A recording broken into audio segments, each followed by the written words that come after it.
The Battle of Kalisz took place on October 29, 1706 in Kalisz, Polish-Lithuanian Commonwealth during the Great Northern War. It was a 3-hour fight which could have been prevented if Augustus II of Poland had informed the Swedes and Russians of certain matters. At the time, an alliance existed between the Poles, Saxons, and Russians. The battle was fought by Russian cavalry, led by Commander Alexander Menshikov, against a smaller Swedish force headed by Colonel Mardefelt. The Russians played a role of significance here because they needed to support their Saxon allies under Augustus. Prelude: Charles XII of Sweden's victory in the Battle of Fraustadt had forced August the Strong of the electorate of Saxony to drop out of the Great Northern War and abdicate his claims to the Polish crown in the Treaty of Ultranstadt, marking an end to the civil war in Poland. When he learned of the recently arranged treaty while on his travels with Menshikov, Augustus chose to keep the news from him. His decision was based on the Russians' support through generosity and expenses.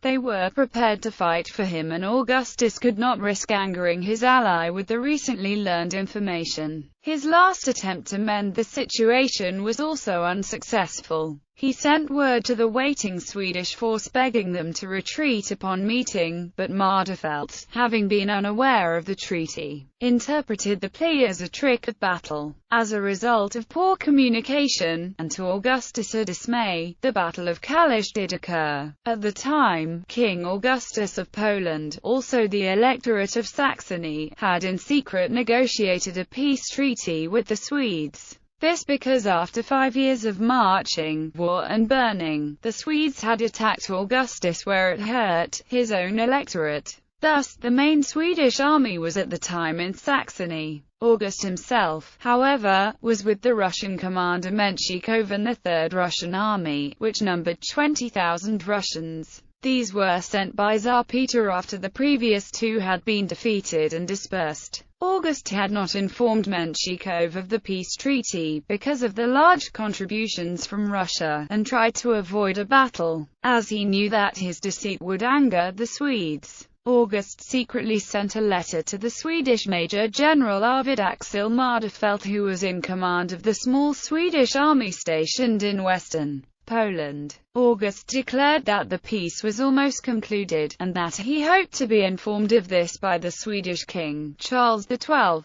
and that a battle would thus be avoided. Mardefelt had, however, not been informed of this. Mardefelt thus concluded that the letter was yet another of August's deceits and replied that he had not received any information of the peace and would stand his ground in the case of a battle. In reality, he was more concerned than he wished to admit. Battle. To the number, the Swedish army was vastly outnumbered with only 4,000 infantry troops. If it had not been for the allied Polish and Lithuanian cavalry, Mardefelt did not wish to engage the much larger Russian army, but the commander of the Polish Crown Army, Joseph Potocki, insisted on chasing the Russians out of the country. Mardefelt pointed out carefully that the Poles had not been keen on fighting Russians or anyone at all during the war, but Potocki convinced him that this time they would fight to the last drop of blood. When the battle commenced, the Swedish infantry lined up in the middle with the Polish and Lithuanians on the sides, protecting the flank. When the Russians advanced, the Poles immediately fled the battlefield and thus left the Swedish flank exposed. The Swedish infantry fought on, even though the outcome would be obvious. Aftermath. The Swedish defeat was rendered moot when Charles XII exposed Augustus' ratification of the Ultranstadt Treaty, whereupon the latter gave in to obey by its terms and withdrew to Saxony by November. Also, although he had planned to originally renounce the Treaty of Ultranstadt, Augustus went along with its terms. Finally 1,800 Swedish prisoners were returned.